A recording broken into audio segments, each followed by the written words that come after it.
Our team is at a giant racetrack gathering horsehair for Mark to make some sort of cable that he needs to fix the ship. As usual, the child will go with one of the adults. But don't worry, Barry will keep a close eye on him. And good! On the extreme outside, Midnight Harry. Midnight Harry moving to the outside. They're coming down the stretch now. Fitzhugh is in front by a head. Golden Slipper. Yep, Barry will watch closely as he runs out there and gets himself killed. I don't know what he thought he was doing, but he's lucky to be alive. Barry's not shy about telling him so. Oh, who won the race? What are you doing out there? You could have been killed. I said, who won the race? Number 8 won. My horse won. I ask you, can I pick horses or can I pick horses? I think it's time for us to go. And what would you do with a fortune, Fitzhugh? How do you plan to spend it and on what? You've seen their money. One bill is enough to make a blanket for you. How do you figure even to carry a bunch of it? Oh, what good does it do me to be such a genius if I can't even place a sporting wager? I could have made a fortune today. Do you realize that? I realize it's time to meet Steve Wait. and the others. Let's just watch one more race. It's time. Barry, have a heart. He has a heart. He also has a head, and unlike you, he's using his. Eventually, he'll bow to the superior intellect and maturity and go with Barry. At least he'll try. The captain is going to be very happy to spend most of our time at the races instead of collecting horsetails. Nonsense, my boy. The captain will be delighted when I explain that I was engaged in advancing your sorely neglected education. You were? Certainly. Do you think I'm merely interested in watching a bunch of horses chase each other around a track? Yep. By the way, Barry is growing up and he's learning the meaning of the expression male bovine excrement. Fitzhugh starts trying to explain that he was teaching Barry how to use advanced math and calculate odds and winnings and all that.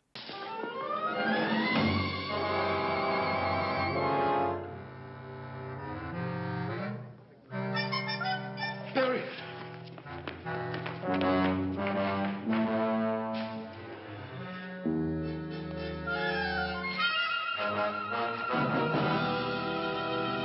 Calculate those odds, Fitzhugh. This is what happens when you stand around babbling inane self-justifications instead of getting on with the task at hand.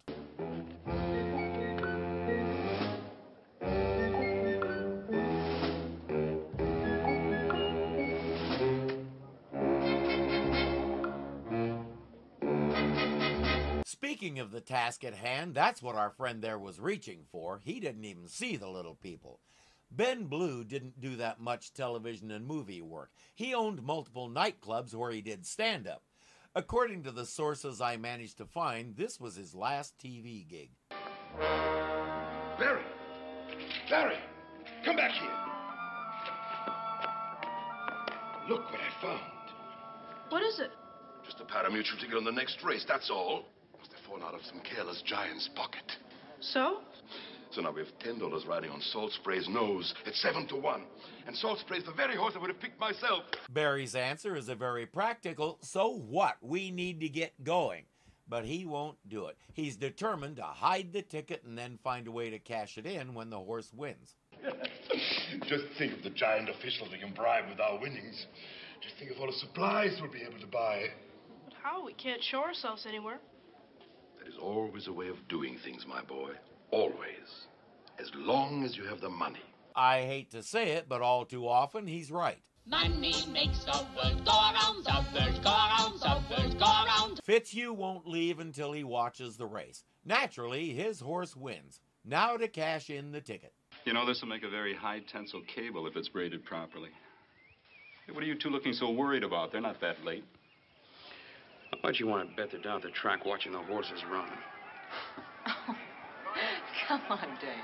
Even Fitzhugh has better sense than that. That statement is enough for Steve. He and Dan will go one way, Mark, Valerie, and Betty will go another. Look for them for 15 minutes and then come back here.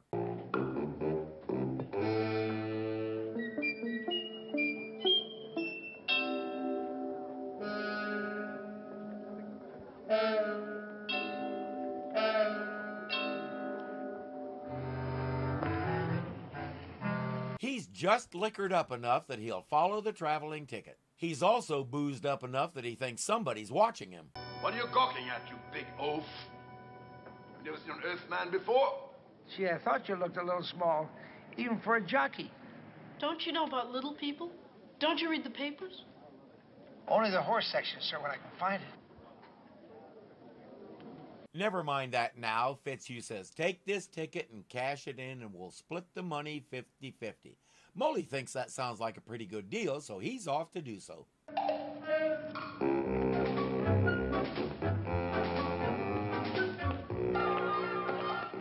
One other thing about Ben Blue that I neglected to mention, he was also a skilled dancer and owned a dance instruction studio for a while.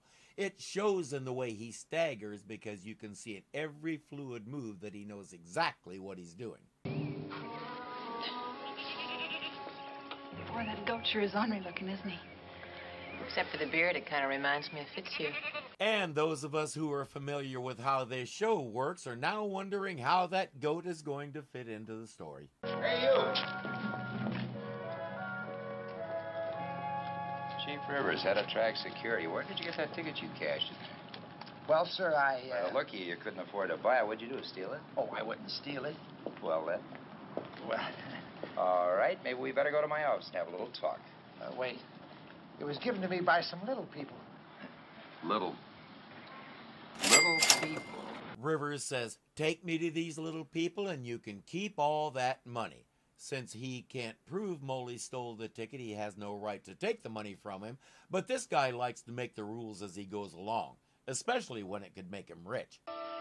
And you were doubting my credentials as a judge of giant nature. You see, Chief, I didn't lie to you. Runberry! There's one aspect of giant nature you neglected to consider. This guy is so meek, he'll obey anybody. If the goat said, get me some hay, he'd grab a wheelbarrow. They're cornered under some discarded food wrappers, but help is on the way. You're not going to get away from me. You mean too much money to me. Hey, meathead! What's the reward on us?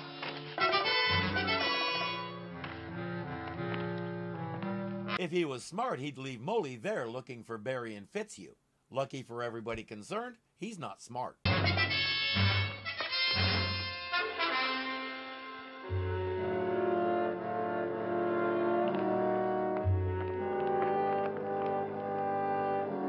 He really expected them just to sit there while he was distracted. He's the head of security. I'm guessing he caught the owner of the track in bed with someone they weren't supposed to be in bed with, and that's how he finagled the job. Attention all units. This is Chief Rivers. Little people are loose on the racetrack grounds. Patrol all fences. Plug every hole even a mouse could get through. And when you catch them, notify me personally. Out. We've seen Arch Johnson before. In the first season of Wonder Woman, when Andros came to Earth to pass judgment on us, he played General Kane. An SS general also appeared in that episode. Said general was played by none other than our favorite quasi-villain, Kurt Kasner. Of course, that was back when they were both the same size. And you. If those little people contact you again, you let me know here. Otherwise, I'll have you locked up where it'll be 20 years before you see daylight. Or a bottle of wine again. On what charge and based on what evidence? But again, Molly is meekness personified. He just wants to get along with everybody. And maybe have a little nip now and then. We're cut off from leaving the grounds. Sorry, Steve. Fitzhugh, when are you going to learn that all horse players die broke? Not I. Yes, you! And that bum over there and all the rest of you. But, Steve, Look, just forget it. Racetracks are just like casinos. They can afford to build these places because of people like you. The house always wins, whether it's the slot machine or the sixth race. The player always ends up losing in the end. We have to try and warn the others. Yeah. They'll be back in 15 minutes. Now, look, you two, go over there in that stable and hide. And Fitzhugh. So help me, if you poke your nose out of there before I get back, I'm going to ground you to the ship for a month. Now Fitzhugh is appropriately indignant. Who do you think he's talking to? A child? I think so. Too bad he's having such a hard time finding a sympathetic ear. you go, Ben.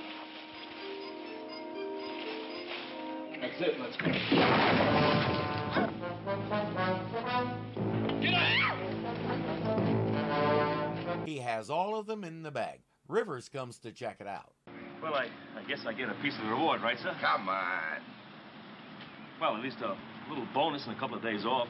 Dude, you don't start a negotiation by giving stuff away. You offer and wait for him to counteroffer. Then you give stuff away. At least that's how Congress does it. These aren't the ones I saw. Attention all units, Chief Rivers here. We've got 3 of the little people. That means there are at least 4 more still at large. Keep the pressure on. If even one of them escapes, I'll fire every man in the outfit out. That'll leave just you to cover security for this whole place. You sure you want to do that? He says, put them in the tack room, put a guard on the door, and you watch them personally. Steve and Dan are going to have to figure out a way to get past all that. He's gonna ground me to the ship for a month? That Steve of ours? That Captain Bligh? He doesn't know who he's dealing with. Do you realize that I have a cousin whose brother-in-law is an administrative assistant to a senator? And even supposing that's as impressive as you think it is, it means what here? Let me tell you what it means. That's what it means. You're not going to tell him when he gets back here? You're going to thank him for saving us from that giant security chief. I'm going to thank him for saving us from that giant security chief. That's it, Fitzhugh. Listen to the grown-up. Just then, a man brings in one of the most beautiful horses Fitzhugh has ever seen. That neck, those legs. Oh, it's truly magnificent. Oh, for just one kiss. The trainer leaves the horse in the stall and goes out, while Fitzhugh sneaks in to keep swooning over the horse.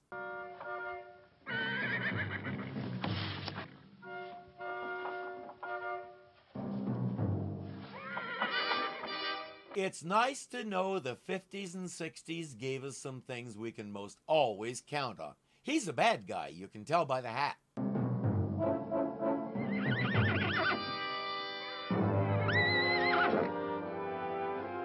Hey, you! What are you doing in Mannequin's stall? Mannequin? Check his pocket. He's getting ready to drug the horse. The trainer chases him out and says, don't come back or I'll have security on you. I'm sure our man is duly intimidated. But before he left, he gave Mannequin a hard slap on the rump, and the horse is rather upset. Come on, Mannequin. Calm down.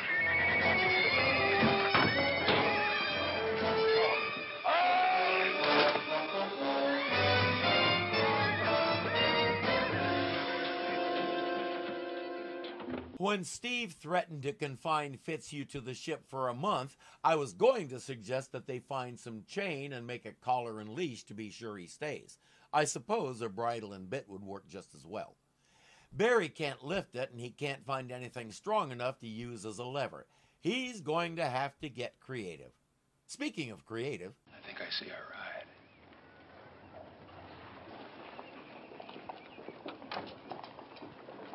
The saddle pads are taxing right into the tack room. Let's grab it.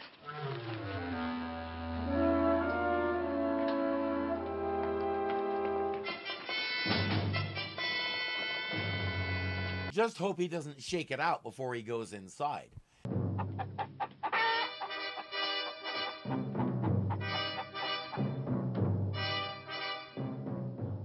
Hey, Sarge, mind if I take a look at him?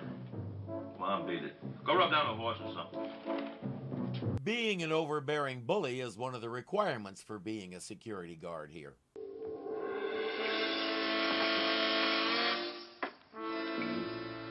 This would be a great job if it wasn't the Chief Rivers and them spiders. Oh, the spider just wanted some popcorn. What? Don't let that worry you, little pals. Ain't no spider's gonna bother you. Not with me around. Aren't we lucky to have him guarding us? He's got a heart as big as Mount Rushmore. Yeah, made of the same stuff. Solid granite. He sits down to read and eat the rest of his popcorn while Steve and Dan make a plan to put him to sleep for a while. Do you believe in good luck, chaps? Well, I had a rabbit's foot once. Never did me very much good. I'm sure it wasn't lucky for the rabbit either. Take a look at that one.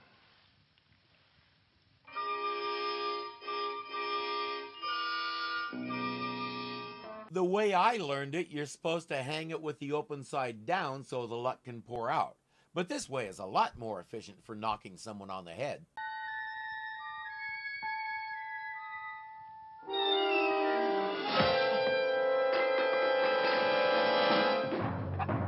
Case in point.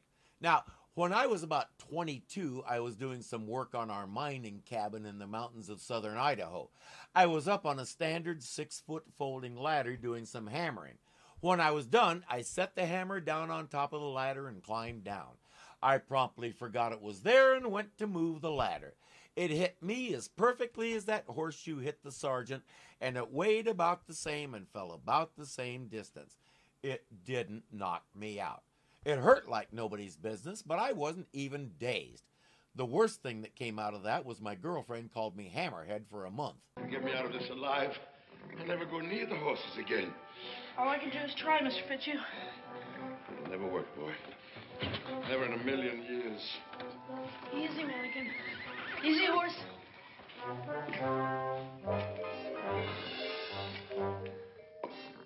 He uses that to pull one of the reins of the bridle over the rope and secure it into a loop.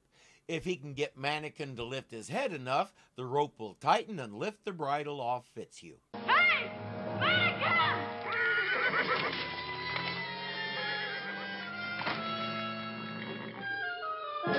Like that.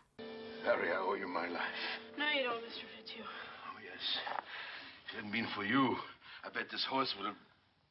Did I say bet? I must find that racetrack bum and tell him to put our winnings on Mannequin into 6. But you swore you'd never go near the horses again, Mr. Fitzhugh. I'm not going to go near one. That means I can't bet on one. But Steve said... I hope you have plenty to read during your month-long confinement. There's no dealing with him. Let's get Betty and the others out of that drawer.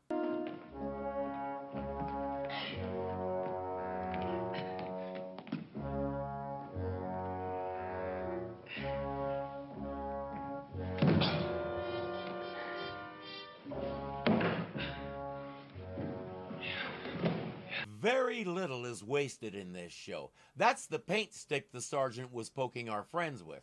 Now it's a lever to open the drawer. We've been spending a lot of time this season watching them do things like this, and I'm sure it can feel like padding.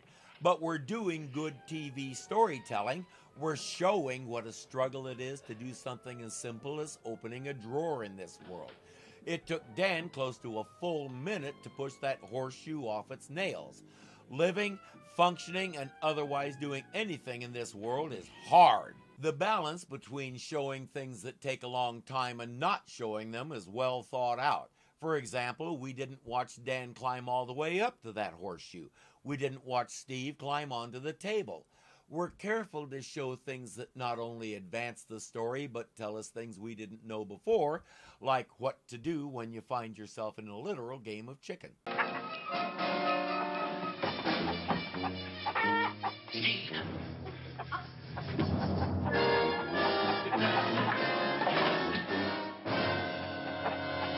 Is that an effect or what? I zoomed in way beyond what any TV was capable of in 1969, and I still couldn't see any matte lines.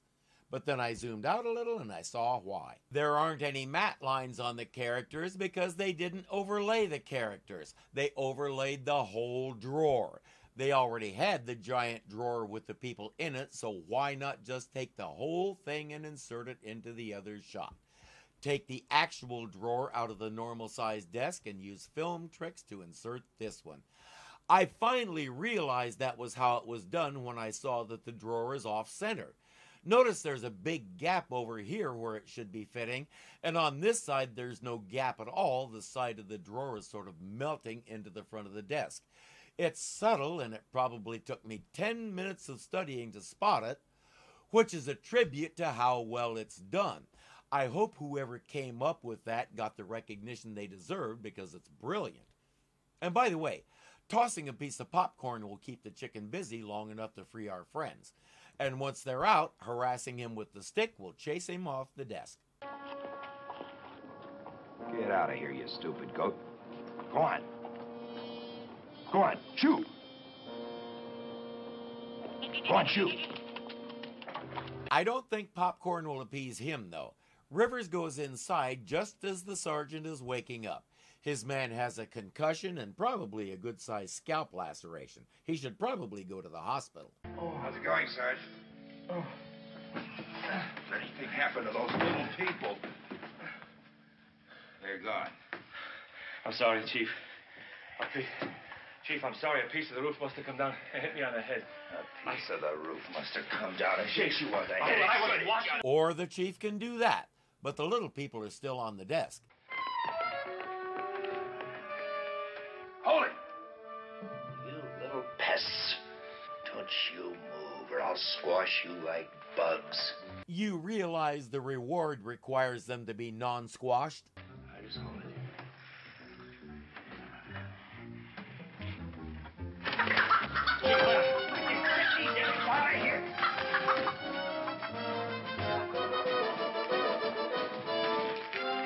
Chicken to the rescue. They're on that shelf behind the desk among some supplies of some kind. Well, most of them. Pull a bench out. We're trapped in there. Easy.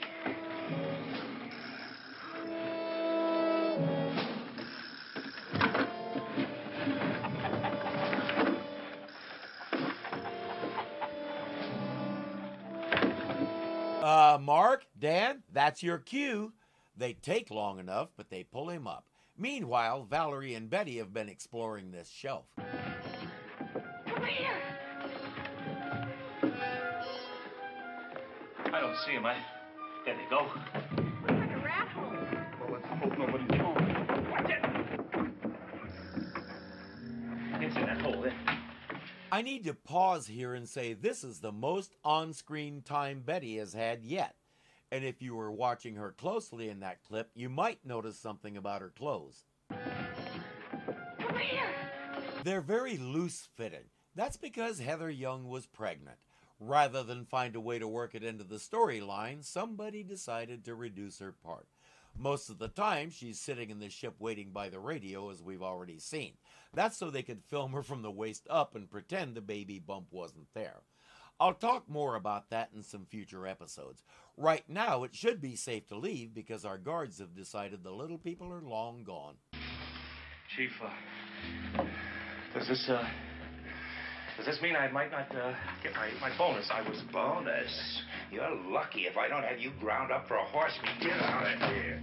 My man, if you expect him to come through on anything he promises, I have some mountaintop property in Iowa to sell you. Thing is, they aren't long gone because that hole goes nowhere. They have to get out of this room the same way they got in. Well, for Mark, Betty, and Valerie, not exactly the same way. The only problem? There's now a big gap between the shelf and the desk, and the chicken is down on the floor between them. While they're figuring that one out, let's peek in on Fitzhugh. You're very good taste in cigars, Mr. Moley. Mind blowing a little of the smoke my way? Oh, it's you, Mr. Fitzhugh. What'd you expect, Peter Pan? Well, I thought that, What if you reported me to the racetrack security chief? You'd keep the money for yourself. Just because that's what you would do doesn't mean it's what he would do. The worst people in the world always think everybody is as worst as they are. I had no intention, sir. And he went blithely about the business of buying yourself big cigars and racing forms.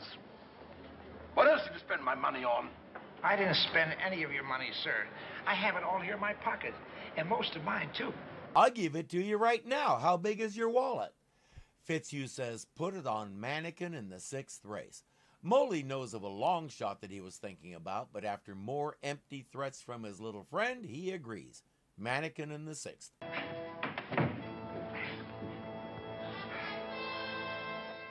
hope this stick can carry our weight. I think so. Well, there's only one way to find out.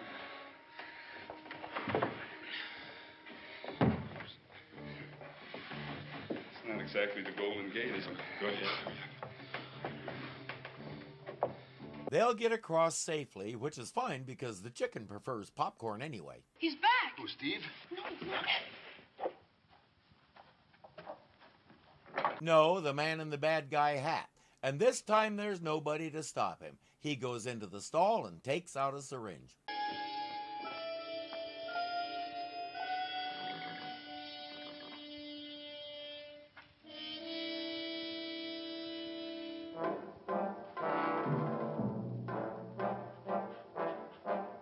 If your intention is to poke him with that, there are better places than his shoelace.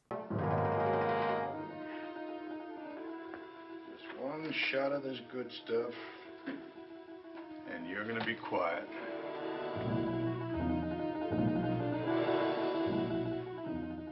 You can relax for a while. You might come in seventh. Not if that hotfoot Fitzhugh is giving you does its work in time. Just gonna sting for a little while. Oh, my foot break! As you said, it's just gonna sting for a little while. The noise brought the trainer back. Hey!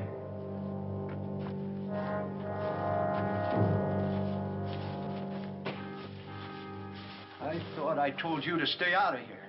All right, let's go. I'm turning you over to the security patrol. Come on. Come on. Go ahead now. If that chief is worth anything at all, he'll come investigate the place and find that syringe. You all right, Barry? Yeah, Dan. Good. Hey, Steve, look at this. It's loaded. Where's Fitzhugh? He went to the other end of the stable to see if he could hear. Barry, I won! Manic! Mark, young ladies, I was very worried about you. Oh, we noticed that, Fitzhugh. He's the reason they're in this mess at all. He explains what's in the syringe, and Mark says, it's time to get out of here. But till I get my money. What money? That racetrack bomb is a lot of money that belongs to me. I won't leave until I get it. I won't. Come on, Mark, give me a hand. We'll carry him out of here. No, wait a minute. You may have something. Run that by me again?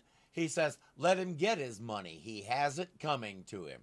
Except he didn't say that in a particularly pleasant way.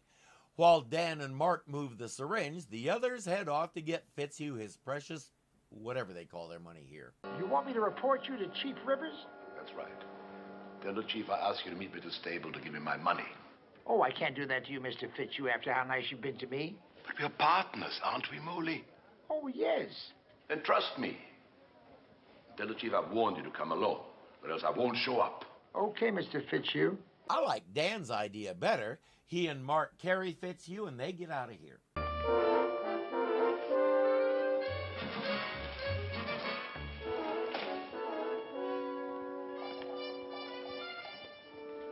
How did you know the security chief was going to change clothes with the bum?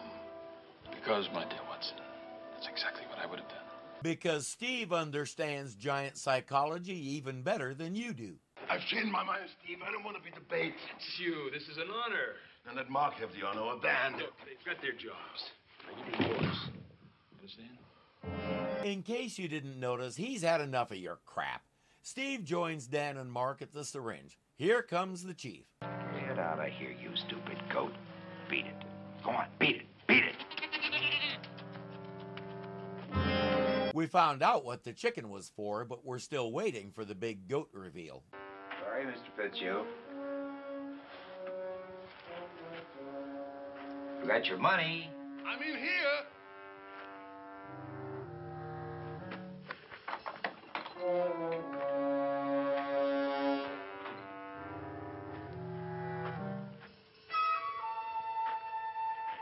He crouches down to grab Fitzhugh. He's in the right position, and...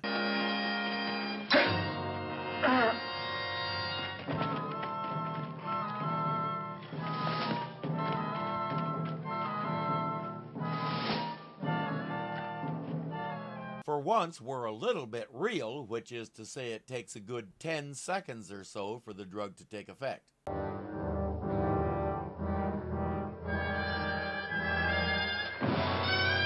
But when that sleep drug does take effect, it really makes you hit the hay.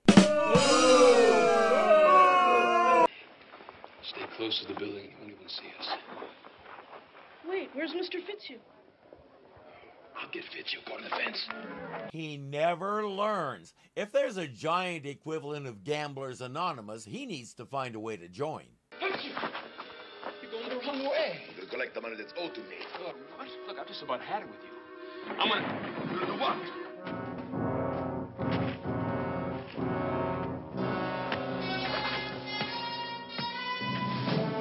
My mistake. He needs to join Greedy Slobs Anonymous. Meanwhile, the chief is all set to get him. This is Chief Rivers speaking. The little people have gotten out.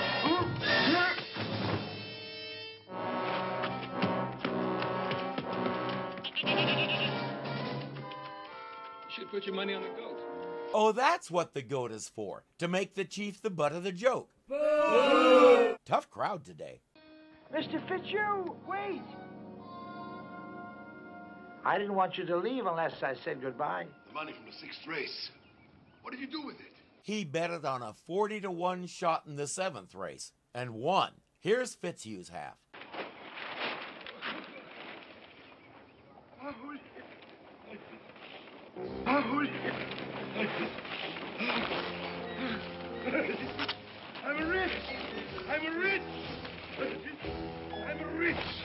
I'm rich! Yes, you are.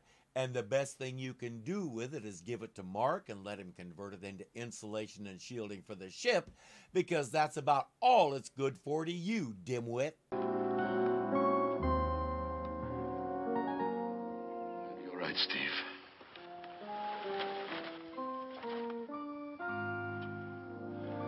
Somebody up there doesn't like horse players. You're wrong, Fitzhugh. That somebody up there looks out for idiots like you in spite of yourselves. And besides, as Barry pointed out, you can't spend it anywhere. There's nothing you can do with it except maybe what I suggested and line the ship with it. It's better to let Moley have it all. Sooner or later, he's gonna need more cigars. Hey, thanks for watching. If you like what you see, please click the thumbs up. It really does help the channel. If you're not subscribed yet, the button looks something like this. So click it and join our little family. There's a bell there that may or may not actually work to give you notifications when we post something, but it can't hurt to click it just in case. Again, thank you for watching, and I'll see you next time. To be in bed with, and that's how he finagled the job. I'm guessing he caught the owner of the track in bed. Okay. Too bad he's having such a hard time finding a sympathetic ear. Come on. I was going to suggest that they find some chain and make a collar and leash to make sure he stays. To be sure. Read the line. While Steve and Dan make a plan to put his... He sits down to read for... Okay, come on. Because that's about all it's...